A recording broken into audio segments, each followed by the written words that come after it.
నమః. శ్రీ సాయి సచ్చరిత్రము 39వ అధ్యాయం. ప్రస్తావన. భగవద్గీత శ్లోకమునకు బాబా చెప్పిన అర్థము. సమాధి మందిర నిర్మాణము. ఈ అధ్యాయంలో భగవద్గీత యందు గల ఒక శ్లోకమునకు బాబా చెప్పిన అర్థమున్నది. కొందరు బాబాకు సంస్కృతము తెలియదనియు అది నానాసాహెబ్ చాంద్రోకర్ చెప్పినదనియు అనుటచే హేమంత్ పంతు 50వ అధ్యాయములో ఈ సంగతిని విశదీకరించెను. 2 అధ్యాయములలోనూ ఒకే విషయం ఉండుటచే రెండునూ ఇందులో పొందుపరచడమైనది. ప్రస్తావన. షిరిడి పవిత్రమైనది, ద్వారకామాయి పావనమైనది. ఏలన శ్రీ సాయి అచటనే నివసించుచు తిరుగుచు మసలుచు తుదకు అక్కడనే మహాసమాధి పొందిరి. షిరిడి గ్రామ ప్రజలు ధన్యులు. వారి సర్వకార్యములను బాబా నెరవేర్చుచుండెను. బాబా వారి కొరకే చాలా దూరం నుండి అచటకు వచ్చెను. మొదట షిరిడి చాలా చిన్న గ్రామము. సాయిబాబా అచట నివసించుటచే దానికి గొప్ప ప్రాముఖ్యము వచ్చెను. తుదకది పవిత్రమైన యాత్రాస్థలమాయెను. అచట నుండు స్త్రీలు కూడా ధన్యులు. బాబా యందు వారి భక్తి నిస్సంశయముగా పరిపూర్ణమైనది. బాబా మహిమను వారు స్నానము చేయునప్పుడు, విసురునప్పుడు, రుబ్బునప్పుడు, ధాన్యము దంచునప్పుడు, తదితర గృహ కృత్యములు చేయునప్పుడు పాడుచుండేడి వారు. వారి భక్తి ప్రేమలు పావనములు. వారు చక్కని పాటలు పాడుచుండేడి వారు. అవి పాడిన వారికి, విన్న వారికి మనశ్శాంతి కలగజేయుచుండెను. భగవద్గీత శ్లోకమునకు బాబా చెప్పిన అర్థము. బాబాకు సంస్కృతము వచ్చునని నమ్మువారుండరు.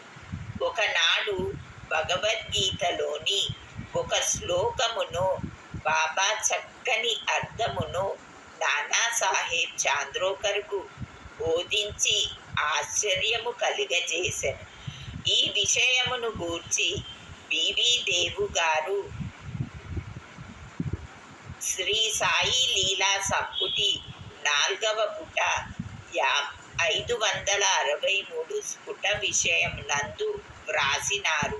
వారు స్వయముగా నానాసాహెబ్ చాంద్రోకర్ వద్ద నుంచి కొన్ని సంగతులు తెలుసుకొనుటచే ఆ వృత్తాంతము ఈ దిగువ ఇవ్వబడెను. నానాసాహెబ్ చాంద్రోకర్ వేదాంతమును బాగా చదివినవారు. ఆయన భగవద్గీతను వివిధ వ్యాఖ్యానములతో చదివి ఉన్నందున తన పాండిత్యమునకు గర్వించుచుండెను.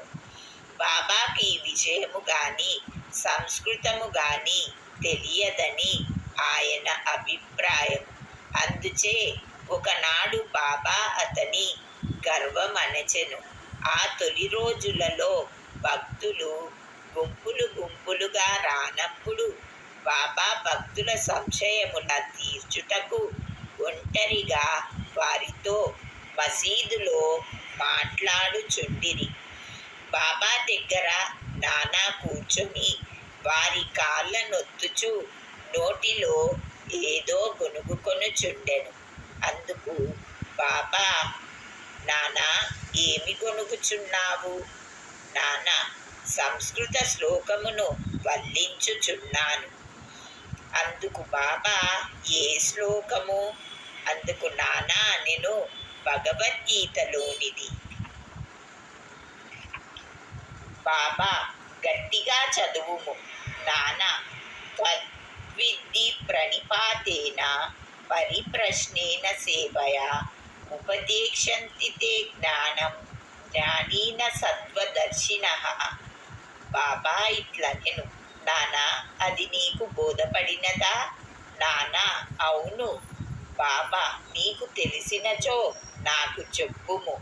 అందుకు నానా నేను, దాని తాత్పర్యమిది, సాష్టాంగ నమస్కారము చేయుట అనగా పాదములపై పడుట, గురుని ప్రశ్నించుట, వారి సేవ చేయుట ద్వారా ఈ జ్ఞానమును తెలుసుకొనుము. అప్పుడు మోక్షమును పొందు.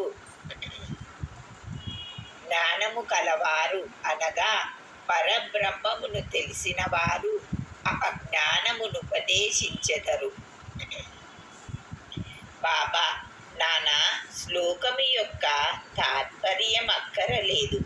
ప్రతి పదార్థము వ్యాకరణము మరియు దాని అర్థము చెప్పుము. అప్పుడు నానా ప్రతి పదమున అర్థము చెప్పెను. బాబా, నానా ఉత్త సాష్టాంగ నమస్కారము చేసినచో చాలునా? అందుకు నానా నేను, ప్రణిపాత అను పదమున ఇంకొక అర్థము నాకు తెలియదు. ప్రణిపాత అనగా సాష్టాంగ నమస్కారమని నాకు తెలియను. బాబా నేను, పరిప్రశ్న అనగానేమి? అందుకు నానా ప్రశ్నలడుగుట. బాబా నేను, ప్రశ్న అనగానేమి? అందుకు నానా అదే అనగా ప్రశ్నించుట. బాబా నేను, పరిప్రశ్న అన్నను ప్రశ్న అన్నను ఒకటే అయినచో వ్యాసుడు పరి అను ప్రత్యయమును ప్రశ్నకు ముందే ఉపయోగించెను. వ్యాసుడు తెలివి తక్కువ వాడా అనెను. అందుకు నానా పరిప్రశ్న అను మాటకు నాకితర అర్థమేమీయూ తెలియదు. అప్పుడు బాబా అనెను, సేవ అనగా ఎట్టిది? నానా ప్రతిరోజు మేము చేయుచున్నట్టిది. అందుకు బాబా అనెను, అట్టి సేవ చేసిన చాలునా? అప్పుడు నానా, సేవ అను పదమునకు ఇంకనూ వేరే అర్థమేమి గలదో నాకు తోచుటలేదు. బాబా నేను, రెండవ పంక్తిలోని ఉపదేశంతి తే జ్ఞానం అను దానిలో జ్ఞానమను పదము ఉపయోగించకుండా ఇంకొక పదము ఉపయోగించగలవా అనెను. అందుకు నానా అవును బాబా నేను, ఏ పదము? అందుకు నానా నేను, అజ్ఞానము. బాబా నేను, జ్ఞానమునకు బదులు అజ్ఞానము ఉపయోగించినచో ఈ శ్లోకములోనేమైనా అర్థము గలదా అనెను. నానా లేదు, శంకర భాష్యం ఆ విధముగా చెప్పుట లేదు. అప్పుడు బాబా నేను, వారు చెప్పనిచో పోనిమ్ము. అజ్ఞానమను పదము ఉపయోగించిన ఎడల తగిన అర్థము వచ్చునప్పుడు దానిని ఉపయోగించుటకేమైనా ఆపేక్షణ కలదా అనెను. అందుకు నానా, అజ్ఞానమను పదమును చేర్చి దాని అర్థమును విశదపరుచుట నాకు తెలియదు. బాబా అప్పుడు కృష్ణుడు అర్జునుని, జ్ఞానులకు తత్వదర్శులకు నమస్కారము, ప్రశ్నించుట, సేవ చేయుమని చెప్పనేలా? స్వయముగా కృష్ణుడు తత్వదర్శి కాడా? వారు నిజముగా జ్ఞానమూర్తియే కదా అనెను. అందుకు నానా అవును, అతడు తత్వదర్శియే. కానీ అర్జునుడు ఇతర జ్ఞానులనేల సేవించుమనెనో నాకు తోచుట లేదు. అప్పుడు బాబా నీకది బోధపడలేదా అనగా నానా సిగ్గుపడెను. అతని గర్వమణిగెను. అప్పుడు బాబా ఇట్లు వ్యాఖ్యానించెను, జ్ఞానులు ముందు ఉత్త సాష్టాంగ నమస్కారము చేసినచో సరిపోదు. మనము సద్గురువునకు సర్వస్య శరణాగతి చేయవలెను. రెండవది, ఊరక ప్రశ్నించుట చాలదు. దుర్బుద్ధితో గాని దొంగ ఎత్తుతో గాని వారిని గుట్టలో వేయుటకు గాని వారి తప్పులను పట్టుటకు గాని పనికి మాలిన ఆసక్తితో గాని అడుగకూడదు. నిజముగా తెలుసుకొని దానిచే మోక్షము పొందుటకు గాని ఆధ్యాత్మిక అభివృద్ధికి గాని అడగవలెను. మూడవది, సేవ అనగా ఇష్టమున్నచో చేయవచ్చును, లేనిచో మానవచ్చుననే అభిప్రాయముతో చేయునది సేవ కాదు. శరీరము తనది కాదనియు దానికి తాను యజమాని కాదనియు శరీరము గురువుగారిదనియు వారి సేవ కొరకే శరీరమున్నదనియు భావింపవలెను. ఇట్లు చేసినచో సద్గురువు శ్లోకములో చెప్పబడిన జ్ఞానమును బోధించును. గురువు అజ్ఞానమును బోధించుననగా నాకు అర్థము కాలేదు. అందుకు బాబా, జ్ఞానము ఉపదేశమెట్లగును అనగా సాక్షాత్కారము బోధించుట ఎట్లు, అజ్ఞానమును నశింపజేయుటయే జ్ఞానము. జ్ఞానేశ్వర మహారాజు ఇట్లు చెప్పి ఉన్నారు. అజ్ఞానమును తొలగించుట ఇట్లు, ఓ అర్జున, స్వప్నము నిద్ర తొలగిపోయినచో మిగులునది నీవుగా గ్రహింపుము. జ్ఞానమనగా అజ్ఞానమును నశింపచేయుటయే, చీకటిని తరుముటయే వెలుతురు. ద్వైతమును నశింపచేయుటయే అద్వైతము. ద్వైతమును నశింపజేసెదమనగా అద్వైతమును గూర్చి చెప్పుట. చీకటిని నశింపజేసెదమనినచో వెలుతురు గూర్చి చెప్పుట. అద్వైతమును పొందవలననినచో ద్వైతమను భావమును మనలో నుంచి తీసివేయవలెను. అదియే అద్వైతమును పొందు జ్ఞానము. ద్వైతములోనే ఉండి అద్వైతమును గూర్చి మాట్లాడగలవారెవ్వరు? ఎవరైనా అట్లు చేసినచో ఆ స్థితిలోనికి వారు రానిదే వారికి అది ఎట్లు తెలియను? దానిని ఎట్లు పొందెదరు? శిష్యుడు గురువు వలె జ్ఞానమూర్తియే. వీరిద్దరికీ భేదమేమనగా గ్రహించు తీరు. గొప్ప సాక్షాత్కారము, ఆశ్చర్యకరమైన మానవాతీత సత్వము, మహాశక్తిమత్వము మరియు ఐశ్వర్య యోగము. సద్గురువు నిర్గుణుడు, సచ్చిదానందుడు. వారు మానవాకారమున అవతరించుట జగత్తును మానవాళిని ఉద్ధరించుటకు మాత్రమే. దాని వలన వారి అసలైన నిర్గుణ స్వభావము కొంచెము కూడా వికారము చెందదు.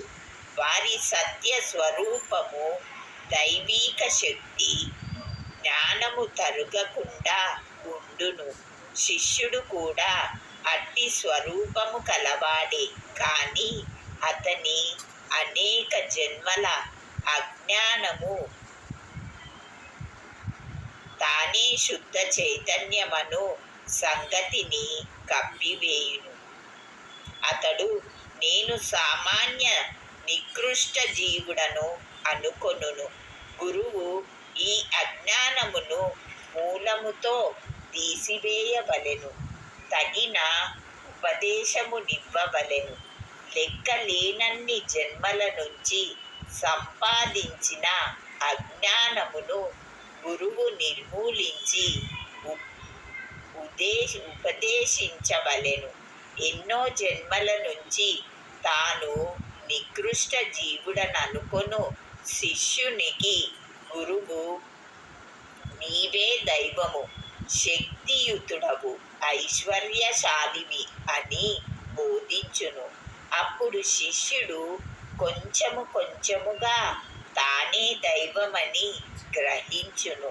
తాను శరీరమనియు తానొక జీవిననియు లేదా అహంకారమనియు దేవుడు లోకము తనకంటే వేరనియు తలంచు నితాంత భ్రమ అనేక జన్మల నుంచి వచ్చుచున్న దోషము, దానిపై ఆధారపడి చేసిన కర్మల నుండి వానికి సంతోషము, విచారము, ఈ రెంటి యొక్క విశ్రమము కలుగును. ఈ భ్రమను, ఈ దోషమును, ఈ మూల అజ్ఞానమును గూర్చి అతడు విచారమారంభించవలెను. ఈ అజ్ఞానమెట్లు అంకురించినది, అది ఎక్కడ ఉన్నది అను దానిని చూపుటయే గురుపదేశమందురు. ఈ దిగువ వివరించినవి అజ్ఞాన లక్షణములు.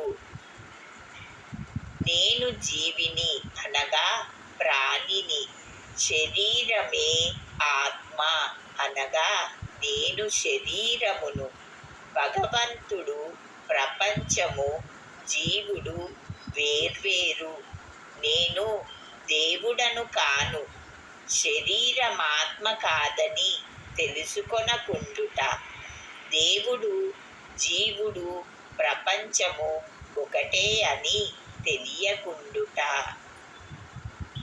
ఈ తప్పులన్నీయూ చూపించనిదే శిష్యుడు దేవుడనగా ప్రపంచమనగా శరీరమనగానేమో తెలియజాలడు. వానితో వానికి ఎట్టి సంబంధము కలదో, ఒకటి ఇంకొకటి కంటే వేరైనదా లేక రెండును ఒకటేనా అను సంగతి గ్రహింపజాలడు. ఈ సంగతులను బోధించుటకు, వాని అజ్ఞానము నశింపచేయుటకు చెప్పునది జ్ఞానమా అజ్ఞానమా? జ్ఞానమూర్తి అయిన జీవునకు జ్ఞానోపదేశము చేయనేలా? ఉపదేశమనున్నది వాని తప్పును వానికి చూపి వాని అజ్ఞానమును నశింపజేయుట కొరకే. బాబా ఇంకను ఇట్లనెను, ప్రణిపాత అనగా శరణాగతి చేయుట, శరణాగతి అనగా తను, తను అనగా శరీరము, మన అనగా మనస్సు, ధనముల అనగా ఐశ్వర్యమును అర్పించుట. శ్రీకృష్ణుడు అర్జునుని ఇతర జ్ఞానులను ఆశ్రయించు మననేలా? సద్భక్తుడు సర్వము వాసుదేవమయముగా భావించును. భక్తుడు ఏ గురువునైనా శ్రీకృష్ణునిగానే భావించును. గురువు శిష్యుని వాసుదేవుడుగాను, శ్రీకృష్ణుడు ఇద్దరిని తన ప్రాణము, ఆత్మలుగాను భావించును. అటువంటి భక్తులు, గురువులు గలరని శ్రీకృష్ణుడు తెలిసియుండుటచే వారిని గూర్చి అర్జునునికి చెప్పెను. అట్టి వారి గొప్పతనము హెచ్చి అందరికీ తెలియవలెననియే కృష్ణుడట్లు పేర్కొనెను.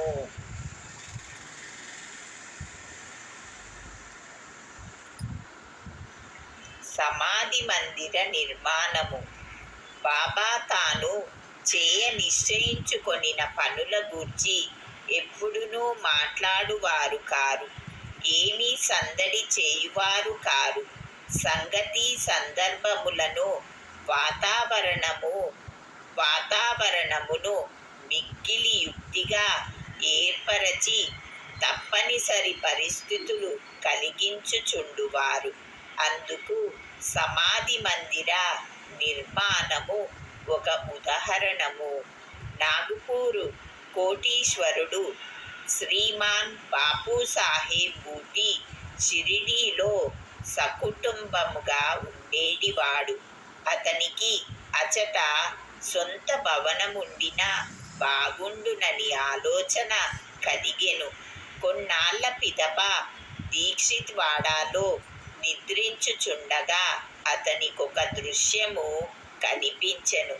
బాబా స్వప్నములో అగుపడి ఒక వాడాను మందిరముతో సహా నిర్మించుమనెను. అచ్చట నిద్రించుచున్న శ్యామాకు కూడా అట్టి దృశ్యము కనిపించెను. బాపు సాహేబు లేచి శ్యామ ఏడ్చుచుండుట చూచి కారణమడిగెను. శ్యామ ఇట్లు చెప్పెను, బాబా నా దగ్గరకు వచ్చి ఒక మందిరముతో సహా వాడాను నిర్మింపుము. నేను అందరి కోరికలను నెరవేర్చదననెను. బాబా ప్రేమ మధురమైన పలుకులు విని భావావేశమున మైమరచితిని. నా గొంతుక ఆర్చుకొని పోయెను. నా కండ్ల నుండి నీరు కారుచుండెను. నేను ఏడ్చుట మొదలిడితిని. వారిద్దరి దివ్య స్వప్నములు ఒకటే అయినందులకు బాపు సాహెబ్ బూటీ విస్మయమందెను. ధనవంతుడగుట చేతను, చేతనైన వాడగుట చేతను అచటొక వాడాను నిర్మించుటకు నిశ్చయించుకొని శ్యామ సహాయముతో ఒక ప్లాను గీసెను. కాకాసాహెబ్ దీక్షిత్ దానిని ఆమోదించెను. దానిని బాబా ముందర పెట్టగా బాబా కూడా వెంటనే ఆమోదించెను. కట్టుట ప్రారంభించిరి. శ్యామ పర్యవేక్షణ చేయుచుండెను. భూమ్య పరిగృహము, భూగృహము, బావి పూర్తి అయ్యెను. బాబా కూడా లెండీకి పోవునప్పుడు తిరిగి వచ్చునప్పుడు కొన్ని మార్పులను సూచించుచు సలహాలను ఇచ్చుచుండెను. మిగిలిన పని అంతయు బాపు సాహెబ్ జోగును చూడుమనిది. అది నిర్మించునప్పుడు బాపు సాహెబ్ బూటీకి ఒక ఆలోచన కలిగెను.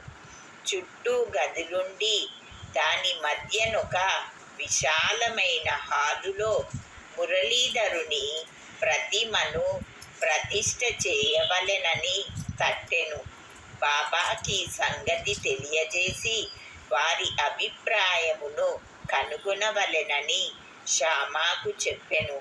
వాడా ప్రక్క నుంచి బాబా పోవుచుండగా వారిని శ్యామ ఈ విషయమునడుగగా బాబా అందులకు సమ్మతించి దేవాలయము పూర్తి కాగానే నేనే అచట నివసించుటకు వచ్చెదను అని వాడా వైపు చూచుచు, వాడా పూర్తి అయిన పిమ్మట మనమే దానిని ఉపయోగించుకొనవలెను. మనమందరమచ్చట ఉందము. అందరూ కలిసిమెలిసి ఆడుకొందము. ఒకరినొకరు కౌగిలించుకొని సంతోషముగా ఉండవచ్చును అని అనెను. దేవస్థాన మధ్య మందిరము కట్టుటకది తగిన శుభ సమయమా అని శ్యామ అడుగగా బాబా సమ్మతించుటచే శ్యామ కొబ్బరికాయ తెచ్చి పగుల కొట్టి పనిని ప్రారంభించెను. కొద్ది కాలములో పని పూర్తాయెను. మురళీధరు విగ్రహము తయారు చేయుట ఆజ్ఞాపించిరి. అది తయారు కాకమునుపే క్రొత్త సంగతి జరిగెను. బాబాకు తీవ్రమైన జ్వరము వచ్చెను. వారు కాయమును విడుచుటకు సిద్ధముగా నుండిరి. బాపు సాహెబ్ మిక్కిలి విచారగ్రస్తుడయ్యెను, నిరాశపడెను.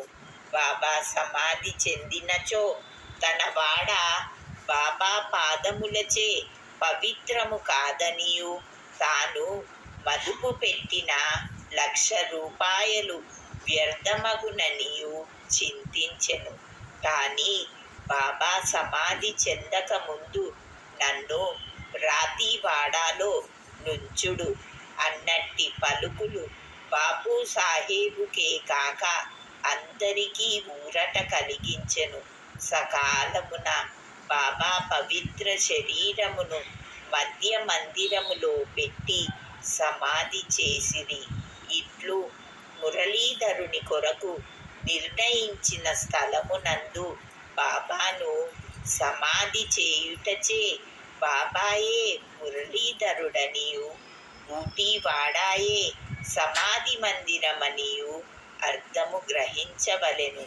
వారి విచిత్ర జీవితము లోతును కనుగొన శక్యము కాదు. తాను కట్టించిన వాడాలో బాబా పవిత్ర శరీరము సమాధి అగుటచే బాపు సాహేబు బూటి మిగుల ధన్యుడు, అదృష్టశాలి. 39వ అధ్యాయము సంపూర్ణము. సద్గురు శ్రీ సాయినాథార్పణమస్తు. శుభం భవతు.